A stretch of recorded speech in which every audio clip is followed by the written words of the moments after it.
പ്രത്യേകിച്ചൊന്നും ഉണ്ടാക്കണില്ല വിചാരിച്ചാൽ നമ്മൾ മടി പിടിച്ചിരിക്കുള്ളൂ. അങ്ങനത്തെ ഒരു ദിവസമായിരുന്നു കേട്ടോ ഇന്ന്. അപ്പോൾ ഞാൻ ചോറ് വെച്ചിട്ടുണ്ടായിരുന്നു, പിന്നെ തലേ ദിവസത്തെ രസം ഉണ്ടായിരുന്നു, പിന്നെ കുറച്ച് മീനുണ്ടായിരുന്നു ഫ്രിഡ്ജിൽ, പച്ചമാന്തളായിരുന്നു, അപ്പോൾ അത് പൊരിക്കാണ്ടായിരുന്നു. അങ്ങനെ അത് കുറച്ച് വറുത്തിട്ടുണ്ടായിരുന്നു.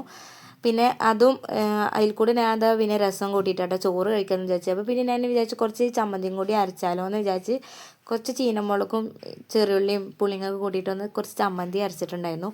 അങ്ങനെ അതൊക്കെ കൂട്ടിയിട്ടാട്ടോ ഒന്ന് ഉച്ചക്കത്തെ ഫുഡ് കഴിച്ചിട്ടുണ്ടായിരുന്നത്.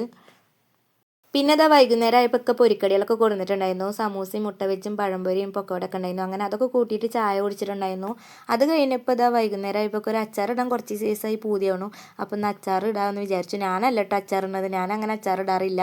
ഇളയച്ചിക്ക് ഇതൊക്കെ നുറുക്കിയിട്ട് കൊണ്ടുകൊടുത്തിട്ട് അവളെയും കൊണ്ട് ഇടിക്കാൻ വേണ്ടിയിട്ടാണ്. പിന്നെ ഇതൊരു വേര്, ഇത് മാങ്ങഞ്ചിയുടെ വേരാണ് കേട്ടോ. അപ്പോൾ അത് കുഴിച്ചിട്ട് കഴിഞ്ഞാൽ മാങ്ങഞ്ചി ഉണ്ടാവും. അപ്പോൾ അത് ഞാൻ ജസ്റ്റ് വീഡിയോയിൽ കാണിച്ചു എന്നുള്ളൂ. അങ്ങനെ മാങ്ങഞ്ചി ഒക്കെ കട്ട് ചെയ്ത് വെച്ചിട്ടുണ്ടായിരുന്നു. വെളുത്തുള്ളി പിന്നെ അതുപോലെ പുളിങ്ങൊക്കെ ഞാൻ വെള്ളത്തിലിട്ട് വെച്ചിട്ടുണ്ടായിരുന്നു. അതങ്ങനെ കൊണ്ടുകൊടുക്കുക ചെയ്തിട്ടുണ്ടായിരുന്നത്.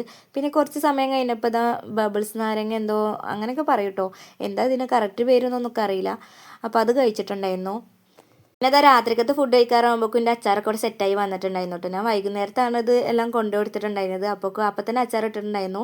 പിന്നെ അത് ചൂടൊക്കെ അറിയിക്കുമ്പോൾ ഞാൻ അങ്ങനെ കുപ്പിയിലേക്കാക്കിയതാണ്. അപ്പോൾ വേറെ ഒന്നും കൂട്ടാതെ ഈ ഒരു അച്ചാർ മാത്രം കൂട്ടി ചോറ് കഴിക്കാൻ വേണ്ടിയിട്ടായിരുന്നു എനിക്ക് ഈ പുളിയഞ്ചും മധുരമില്ലാതെ ഉണ്ടാക്കില്ല, അങ്ങനെ ആ ഒരു ടൈപ്പിൽ ഉണ്ടാക്കാൻ വേണ്ടിയിട്ടാട്ടോ. അപ്പോൾ അത് അങ്ങനെയാണ് ഉണ്ടാക്കിയിട്ടുള്ളത്. ഞാൻ പറഞ്ഞിട്ട് അതേപോലെ തന്നെ ഉണ്ടാക്കി തന്നിട്ടുണ്ടായിരുന്നു. നല്ല ടേസ്റ്റ് ഉണ്ടായിരുന്നു കേട്ടോ. അപ്പോൾ അത് കൂട്ടിയിട്ട് തന്നെ ഞാൻ ഇപ്പോൾ അധികം ഫുഡ് കഴിക്കാറ്.